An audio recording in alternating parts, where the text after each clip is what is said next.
We usually think of mammoths as roaming in huge herds across vast open lands.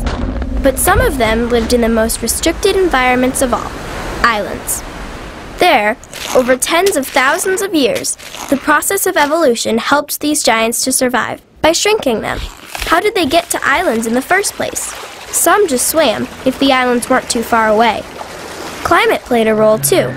During ice ages, sea levels dropped as more water was taken up in glaciers. That exposed the seafloor around some islands, so mammoths could just walk across. But unfortunately, when water levels rose again, the mammoths were sometimes stranded on their islands and cut off from their original herds. Over time, animals in the isolated populations became smaller. Why? When you're small, you need less food to survive, which is helpful in places where the food supply is limited.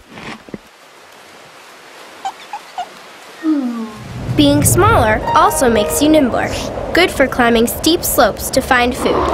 Finally, being big helps you fight off predators, but most islands don't have large predators. So, with no need to be big, island mammoths, through the process of evolution, shrank.